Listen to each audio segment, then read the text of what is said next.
Welcome sa Hirayan ng Tadhana. Dito sa Hirayan ng Tadhana, buhay ang mga kwentong puno ng pag-ibig, sakripisyo, pagtataksil, tagumpay, at misteryong tatatak sa puso mo. Mula sa mga nakakakilig na love story, nakakakabang drama, hanggang sa mga kwentong may aral at inspirasyon. Samahan mo kami sa bawat episode na magdadala sa iyo sa mundo ng imahinasyon at tadhana. Kaya huwag kalimutang mag-like, mag-comment at mag-subscribe at click ang notification bell para sa mas marami pang nakakakilig at kapanapanabik na mga kwento, kung saan ang bawat kwento ay may pusong mararamdaman. Ngayon ay ating tunghayan ang kwentong pinamagatang Pusong Pinagtaksilan na kilala si Lily bilang pinakabatang CEO sa kanilang lungsod. Lahat ay naiinggit sa kaniyang tagumpay at relasyon kay Adrian. Ngunit sa gabi ng kanilang anniversary, nahuli ni Lily si Adrian na may kasamang ibang babae sa hotel. Nasira ang mundo niya.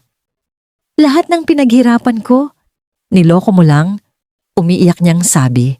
Iniwan ni Lily ang engagement ring at umalis. Nagkulong si Lily sa trabaho. Naging malamig siya sa lahat.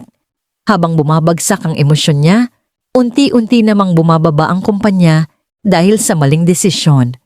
Dumating si Marco Villarreal bilang bagong investor. Hindi mo kailangang magpanggap na malakas lagi, sabi ni Marco. Ngunit galit si Lily sa lahat ng lalaki. Pinilit ni Marco na tulungan si Lily sa negosyo. Unti-unti silang naging magkaibigan. Napansin ni Lily na iba si Marco, hindi hambog at marunong makinig. Samantala, si Adrian ay nagsisisi at gustong makipagbalikan. Nagulat si Lily nang biglang bumalik si Adrian sa opisina. Mahal pa rin kita. Ngunit tumanggi si Lily. Nakita ito ni Marco at nagselos kahit hindi niya inaamin. Dumating si Selena Montenegro. Isa siyang sikat na negosyante at dating kasintahan ni Marco. Nagbabala siya kay Lily. Lahat ng lalaking lalapit sa'yo, iiwan ka rin. Nagsimulang mabuo ang tensyon habang nasa business trip. Nasiraan ng sasakyan sina Lily at Marco sa probinsya. Doon unang nakita ni Lily ang totoong ugali ni Marco. Masaya sila habang umuulan. At doon, unang hinalikan ni Marco si Lily.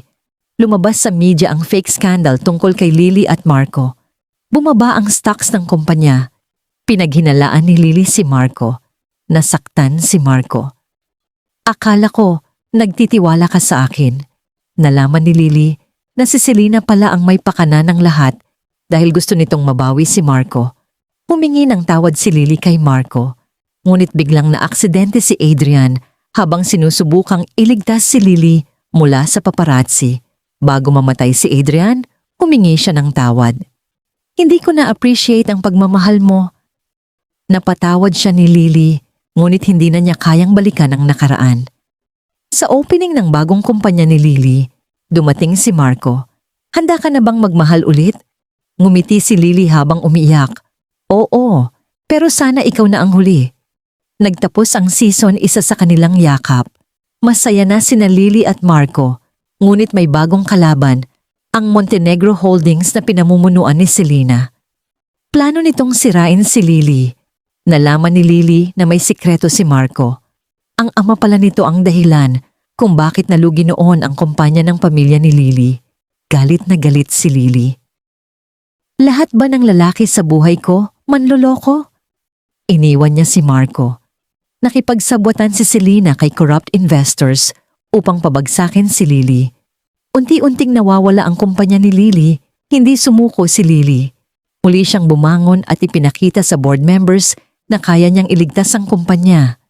Humanga muli si Marco na laman nilang si Selena pala ang nasa likod ng lahat ng paninira noon pa man. Even Adrian's cheating scandal. Kinidnap si Lily ng tauhan ni Selena upang mapilitang ibenta ang kumpanya. Dumating si Marco upang iligtas siya. Nasugatan si Marco.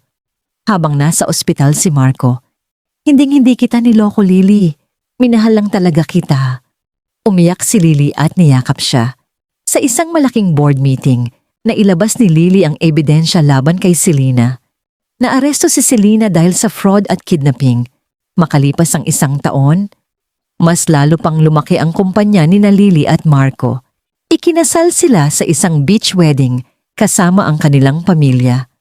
Habang nakatingin sa dagat si Lily, akala ko katapusan na nung pinagtaksilan ako, pero simula pala yon ng totoong pagmamahal.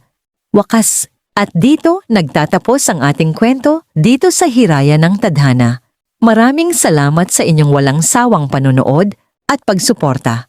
Kung nagustuhan mo ang kwentong ito, huwag kalimutang mag-like, mag-share, at mag-subscribe at click notification bell para hindi mahuli sa mga susunod pang kwentong hatid ng Hiraya ng Tadhana. Ang kwento ay maaaring matapos, ngunit ang tadhana ay patuloy na sumusulat ng panibagong kabanata. Hanggang sa muli, dito lamang sa Hiraya ng Tadhana,